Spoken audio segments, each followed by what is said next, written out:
नगर निगम किस दिशा ओर जा रहा है, इस बारे में आज हम चर्चा करने वाले हैं।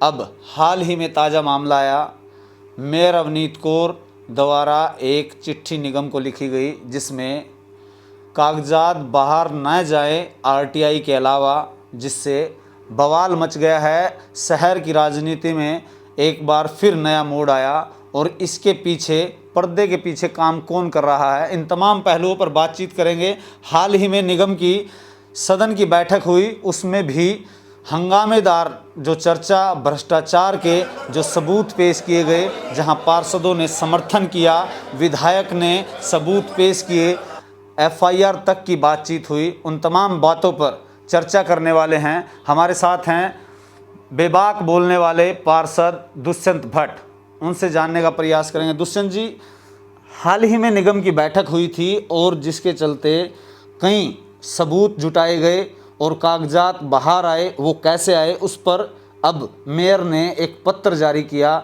निगम को लिखा कि ये कागजात आखिर बाहर कैसे जा रहे हैं, इसको किस तरह से देखते हैं?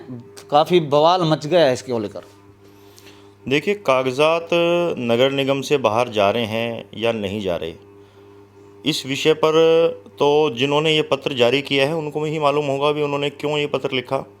लेकिन जहाँ तक मेरी अपनी सोच है कि अगर किसी के हाथ कोई कागजात लगा या कोई वहाँ गया और उसके पास वो कागजात आ गए और उसमें भ्रष्टाचार आ रहा है, तो फिर हम भ्रष्टाचार को छुपाने के लिए योजनाएं, षड्यंत्र क्यों रच रहे हैं?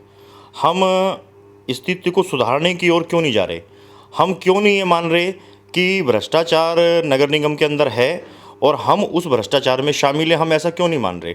हम अपने आप को, अपने दामन को साफ करने के लिए शहरवासियों की आंखों में धूल झोंकने का काम क्यों कर रहे हैं? हम स्पष्ट क्यों नहीं कहते कि हम इन शहरवासियों ने जो हमें चुना, हम उनकी उम्मीदों पर खरा नहीं उतर रहे? हम ये स्पष्ट बात क्यों नहीं कर रहे? हम सिर्फ ड्रामेबाजी कर रहे हैं हाउस के अंदर, नौटंकियां हो रही हैं हाउस के अंदर। कभी हम जेबीएम के खिलाफ प्रस्ताव पास करते हैं, वो प्रस्ताव वहाँ नहीं जाता, अंडरस्टैंडिंग हो रही है। मतलब हम कहीं भी, किसी भी सूरत में इस शहर के प्रति अपने दायित्व से मुंह मोड़ रहे हैं, अपने कर्तव्यों का सही प्रकार से निर्वहन नहीं कर रहे। ये तो बात स्पष्ट हो जाती है कि पत्र लिखा गया तो कहीं ना कहीं ये करप्शन तो यहाँ पर उजागर हो ही गया है, लेकिन इसमें संलिप्त है जो नेता हैं, वो लोग भी है, कुछ पर्दे के पीछे भी काम कर रहे हैं। ऐसा कहाँ तक देखते हैं आप? किस तरह से, किस नज़रिए से देख रहे हैं आप? लेकिन नगर निगम के अंदर अगर भ्रष्टाचार है तो स्वाभाविक है कि ये बिना राजनीतिज्ञों के या बिना पॉलिटिशियंस के ये हो ही नहीं सकता। चाहे उसमें छोटा नेता शामिल है, चाहे कोई बड़ा नेता शामिल है, हर आदमी के अपने पर्सनल इंटरेस्ट हैं। किसी का इंटरेस्ट अवैध कॉलोनी काटने का इंटरेस्ट होगा, किसी का अवैध बिल्डिंग बनाने का इंटरेस्ट होगा, किसी का ठेकेदारों से कमीशन लेने का इंटरेस्ट होगा। निश्चित रूप से जब छोटे छोटे इंटरेस्ट इकट्ठे होते हैं तभी करप्शन को बढ़ावा मिलता है। यदि निगम पार्षद ये चाहे और जनप्रतिनिधि ये चाह लें कि हमें भ्रष्टाचार मुक्त नगर निगम को करना है, तो मैं ये मानता हूँ कि ऐसा नहीं हो सकता कि भ्रष्टाचार की जड़ें मजबूत हों। भ्रष्टाचार की जड़ें उखड़ेंगी जरूर, समय जरूर लगता है, लेकिन सबको दृढ़ निश्चय के साथ अपने कर्तव्य के प्रति समर्पण होना पड़ेगा, समर्पित होना पड़ेगा, तब जाकर हम इस भ्रष्टाचार को ख़त्म कर पाएंगे। झूठा ढिंडोरा पीटने से कुछ नहीं होने जा रहा। तब एक बात सामने आई थी, सदन में बैठक हो रही थी, तो जब उस दौरान विधायक प्रमोद विज ने एक कागजात जारी किया गया कि बैक डेट में साइन करने के बाद करोड़ की पेमेंट रिलीज़ की गई है, तो उसको लेकर अब बवंडर बन गया है। और यही कारण है कि विधायक के पास डॉक्यूमेंट कैसे पहुंचे, ये कहीं ना कहीं अब राजनीतिक तौर पर भी पानीपत में भाजपा खेमा बंटता नजर आ रहा है। जहाँ तक विधायक प्रमोद विज जी का प्रश्न है, माननीय विधायक प्रमोद जी हमारे पूर्व में जिलाध्यक्ष भी रहे हैं और उनके नेतृत्व में भारतीय जनता पार्टी ने बहुत अच्छा प्रदर्शन भी किया है। और प्रमोद विज जी बेहद एक ईमानदार व्यक्तित्व के धनी हैं और वो, उनकी मंशा ये है कि भ्रष्टाचार समाप्त हो नगर निगम से, क्योंकि नगर निगम का बहुत सारा क्षेत्र शहरी विधानसभा के अंदर है। तो इस कारण से उनको स्वाभाविक पीड़ा बहुत है।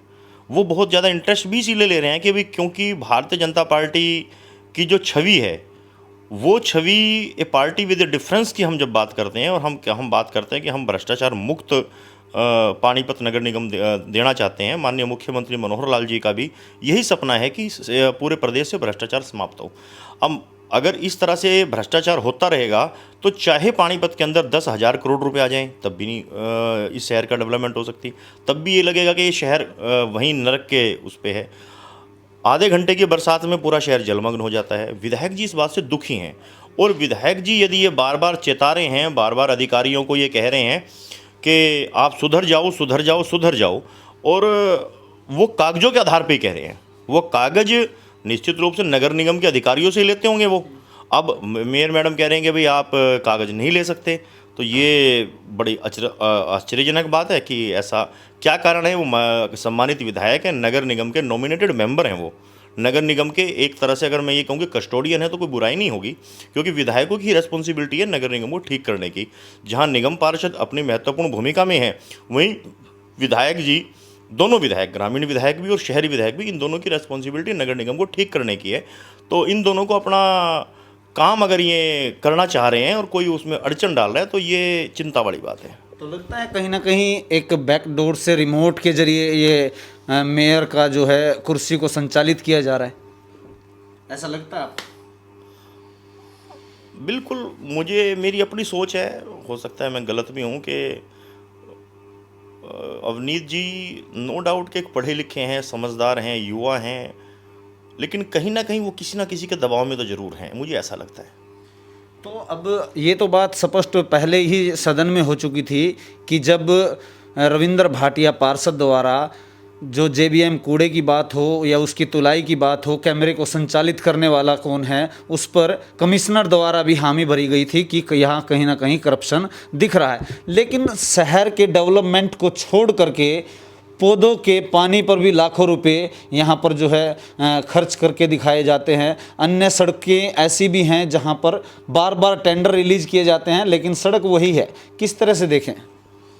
देखो, मैंने पहली बार इन 7 सालों में पहली बार मैंने ये कहा हाउस के अंदर कि आप इस हाउस को नियम के अनुसार चलाइए। हमारी हरियाणा म्यूनिसिपल कॉरपोरेशन एक्ट का सेक्शन 60 का सब सेक्शन 2 ये कहता है कि पहला आधा घंटा क्वेश्चन आवर रहेगा। ये मेरा निवेदन है आपसे, क्वेश्चन आवर पे आप चर्चा करें, उस पर डिस्कशन करें। और अगर किसी बात, मैंने ऑलरेडी आपको 8 क्वेश्चन भेजे हुए हैं। वार्ड नंबर 10 के पार्षद रविंद्र जी ने भी क्वेश्चन भेजे हुए हैं। पहले उन क्वेश्चंस का आंसर आ जाए, उस पर चर्चा हो जाए, आधे घंटे बाद फिर आप रूटीन प्रोसेस जो चल रहा है। ये बोलता है कि पहला आधा घंटा प्रश्नकाल होगा। पहले आधे घंटे के अंदर कोई भी पार्षद क्वेश्चन पूछ सकता है, लेकिन उसको उसके लिए 7 दिन पहले नोटिस देना अनिवार्य है।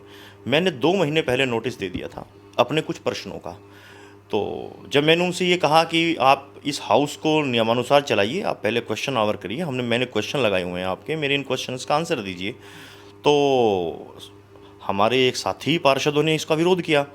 तो विरोध करने का कारण क्या था? क्योंकि वो उन प्रश्नों का उत्तर नहीं देना चाहते थे। कटारिया ने किया था। मैं XYZ किसी का नाम नहीं लेना चाहता।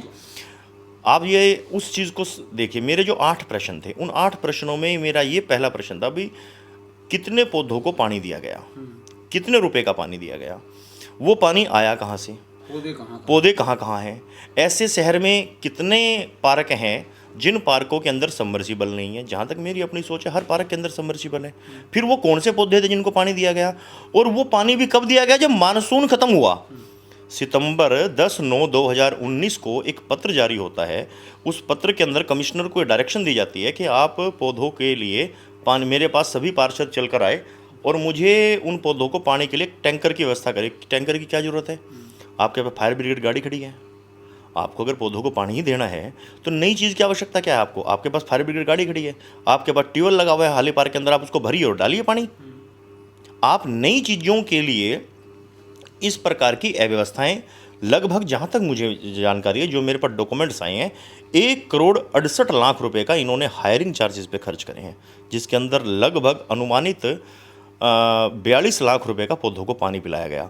अब कोई प्रश्न करें इनसे कि वो पौधों को पानी, बड़ी हंसी सी आती है, जब मानसून खत्म हुआ आप तब पानी दे रहे हैं। मतलब ये तो एक गले ना उतरने वाली बात है। गहनता से उस बात पर भी विचार किया जाएगा कि सदन के अंदर एक NOC का जो बार बार यहाँ एक सवाल बीच में आया उसको पास करने के लिए, उससे पहले हम बात करें कि ज़रूरत की बात करें। लोगों ने आपको चुना है, विधायक को चुना है, मेयर को चुना है, अलग अलग वोट डाल करके उन पर अपेक्षित होकर के उनको चुना है कि कल ये शहर को सुधारेंगे और जिम्मेदारी दी है। उस जिम्मेदारी के तहत आम जन को क्या क्या चाहिए, जो कि अब पौधों तक के पानी की बात कर रहे हैं, लेकिन वो पैसा वहाँ इतना खर्च हो जाए और लोग सुदृढ़ हो जाएं, क्योंकि हल्की सी बरसात से पानी जाम हो जाता है, पानीपत पानी हो जाता है। अन्य ऐसी चीज़ें क्या हैं मूलभूत जिन पर काम नहीं हो रहा होना चाहिए? बिजली, सड़क, पानी, ये 3 ऐसी मूलभूत सुविधाएं हैं जो आम व्यक्ति को बिना पार्षद की सिफारिश के, बिना विधायक की सिफारिश के मिलनी चाहिए। क्योंकि हर आदमी को सड़क पे चलना है, हर आदमी को पीने का पानी चाहिए, हर आदमी को बिजली चाहिए। अब माननीय मुख्यमंत्री जी का एक सपना है कि वो कहते हैं कि सिक्योरिटी, हेल्थ और एजुकेशन का मुद्दा रहेगा आगे, लेकिन पानीपत जैसे शहर के अंदर अभी हम बिजली, सड़क, पानी के मुद्दे से ही नहीं उभर पा रहे। आप ये देखिए कि माननीय मुख्यमंत्री मनोहर लाल जी ने इतना पैसा दिया हरियाणा के पानीपत के अंदर कॉरपोरेशन को, इतना पैसा दिया कि शायद कहीं उन्होंने नहीं दिया होगा, लेकिन यदि उस पैसे का सही यूटिलाइजेशन हो जाता तो आज हमारा पानीपत एक अच्छा सुंदर शहर नज़र आता। और जो पैसा इतना वेस्ट हुआ, पहले सड़क बनी, फिर वो सड़क उखड़ी, फिर उसका लेवल ऊंचा हुआ, फिर दोबारा तीसरी बार फिर बनी, चौथी बार फिर बनी। एक सड़क एक बार बनी, लेकिन वो कागज़ों में 4 बार उसके बिल मंजूर हुए, 5वीं बार फिर टेंडर लग रहे हैं। तो उन चीज़ों की ओर ध्यान म्यूनिसिपल कॉरपोरेशन के अधिकारियों का नहीं है, क्योंकि म्यूनिसिपल कॉरपोरेशन के अधिकारी ना तो मौके पे जा रहे, उनकी अंडरस्टैंडिंग ठेकेदारों के साथ है। और मैं ये मानता हूँ कि कुछ एक जनप्रतिनिधि भी उसके अंदर इन्वॉल्व जरूर होंगे, क्योंकि इस तरह से करप्शन नहीं हो सकता। पॉलिटिकल प्रेशर के बगैर करप्शन नहीं है। नो, मैं ये मानता हूँ कि अगर पॉलिटिकली विज़न हमारा क्लियर हो, हमारा ये सपना, हम ये दृढ़ निश्चय कर लें कि भाई हम तो भ्रष्टाचार मुक्त रहेंगे, भ्रष्टाचार को समाप्त करके ही रहेंगे, तो मैं ये नहीं मानता कि कोई अधिकारी भ्रष्टाचार कर ले। लेकिन यहाँ दिक्कत क्या आती है कि जब एक अधिकारी भ्रष्टाचार करता है और वो पकड़ा जाता है, तो दूसरा जनप्रतिनिधि अपना सिर ऊंचा करने के लिए उस अधिकारी को बचाता है कि ये मेरी हाजिरी मारनी शुरू कर दे। यहाँ ये गड़बड़ हो रही है। तो एक और मामला सामने आया था, हम बात कर रहे थे कि एनओसी को उसको सदन में पास कराने को लेकर एक प्लाट था, और उसको लेकर यहाँ एफआईआर लॉन्च करने के लिए विधायक ने भी कहा और उसका समर्थन तमाम पार्षदों ने भी किया, लेकिन उस पर क्या रहा, किस तरह की अब उसके बाद रूपरेखा तैयार की गई? क्या लगता है कि उस पर अब कार्रवाई होगी या नहीं होगी, या ये भी ऐसे ही भेंट चढ़ेगा? मुझे नहीं लगता कोई कार्रवाई होगी। वो कहने की बात अलग होती है और करने की बात अलग होती है। जिस दिन हम जो हमारी कथनी और करने में अंतर नहीं होगा, उस दिन हम अपने आप को ये मानेंगे कि हम बिल्कुल डेडिकेशन के साथ इस कॉरपोरेशन को ठीक करना चाहते हैं। क्या मामला क्या था, थोड़ा बताएंगे? वो एक कोई एनओसी थी जो हाउस में पास होने के लिए आई थी, और मुझे लगता है कि उसमें हाउस में पास होने जैसी कोई चीज़ थी भी नहीं, हाउस का कोई वो सब्जेक्ट भी नहीं था, और ना वो चीज़ निगम पार्षदों को एजेंडे के रूप में पहले आई थी।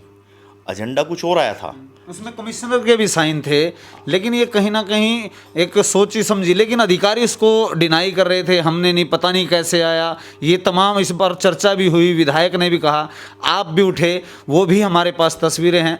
तो फिर उसके बाद क्यों अधिकारी उसको क्यों नहीं ढूंढा जा रहा? मान लो कोई नहीं ढूंढ रहा है, पार्षदों की भी जिम्मेदारी बनती है, इस तरह से करप्शन आपकी भी जिम्मेदारी बनती है, साथियों की भी जिम्मेदारी बनती है, तो उस पर क्या कदम है, किस तरह से आगे आप आवाज़ उठा सकते हैं, नहीं उठाएंगे? देखो जितेंद्र जी, मैं तो पिछले 7 साल से लड़ाई लड़ रहा हूँ, और आप मेरी सारी वीडियोस देखिए, आप मेरे सारे इंटरव्यूज़ देखिए, आप मेरी सारे वो पत्राचार देखिए, आप मेरी सारी वो बातें देख लीजिए जो मैंने म्यूनिसिपल कॉरपोरेशन को लेके बातें रखी हैं। मुझे तो ऐसा लगता है कि जैसे शायद मैं ही विपक्ष की भूमिका में हूँ और मैं ही पक्ष की भूमिका में हूँ। मैं तो संघर्ष कर रहा हूँ, और मेरे पे कोई इस बात से फ़र्क नहीं पड़ता कि इसका रिजल्ट मुझे क्या मिलेगा। मैं हमेशा संघर्ष करूँगा, जो भी विषय मेरे ध्यान में आएगा मैं उस विषय की आवाज़ उठाऊँगा। उस बात को कोई सुने या ना सुने, ये उन लोगों का काम है, वो सुनेंगे कि नहीं सुनेंगे, लेकिन मेरी ड्यूटी, मैं अपनी ड्यूटी पूरी करूँगा। तो एक चीज़ और, अब जो सारा मामला उजागर हुआ उसके बाद अब आपने एक लाइट घोटाले पर आपको एक जांच कमेटी बनाई गई, उसका अध्यक्ष आपको बनाया गया था, वो कहाँ तक पहुँचा? स्ट्रीट लाइटों के करप्शन की रिपोर्ट हमने अपने हाउस को सौंप दी। ये हाउस की रिस्पॉन्सिबिलिटी थी, ये मेयर की रिस्पॉन्सिबिलिटी थी, ये नगर निगम के कमिश्नर की रिस्पॉन्सिबिलिटी थी, ये हमारे जो आदरणीय सम्मानित विधायक हैं उनकी जिम्मेदारी थी कि वो उसको परस्यू करते। ये इस बात का जवाब मेरे से बेहतर वही देंगे। जितनी मेरा काम था, मेरी ड्यूटी थी, मेरी रिस्पॉन्सिबिलिटी थी कि मैंने ईमानदारी से उसकी जांच करके सदन के पटल पर वो फाइल रख दी। अब वो उन्होंने देखना है कि उन्होंने उसका क्या किया। विधायक द्वारा जो एफआईआर लॉन्च कराने की बात कही गई थी कि इस मामले में यह पत्र किसने दिया, एनओसी की जो फाइल थी उसको लेकर सदन में पास कराने के लिए, वहाँ पर सभी ने हामी भी भरी थी। और इसके बाद मेयर द्वारा पत्र पुलिस को लिखने की बजाय यहाँ पर कागजात बाहर न जाए, ये बात लिखी गई। इसको किस तरह से देखते हैं आप? ये चिंता वाली बात है बहुत ज़्यादा। अगर माननीय विधायक जी के हाथ कोई सबूत लगे और उन्होंने वो हाउस में दिखाए, तो हमें सुधरने की बजाय हमें अपने आप को सुधारना चाहिए, ना कि इस तरह के पत्र जारी करने चाहिए।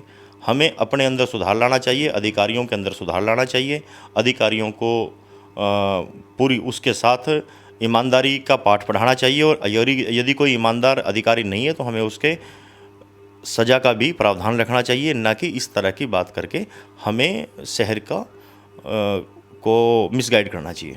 तो ये थे पार्षद दुष्यंत भट्ट। उन्होंने कहा कि इस तरह से जो निगम बैठक में सवाल उठे, एफआईआर लॉन्च हुई और उसके बाद इस तरह की जो बातें सामने आ रही हैं, तो ये बात तो स्पष्ट हो जाती है कि नगर निगम अब करप्शन का अड्डा ही नहीं, और भी ज़्यादा इसमें अब करप्शन बढ़ने लगा है।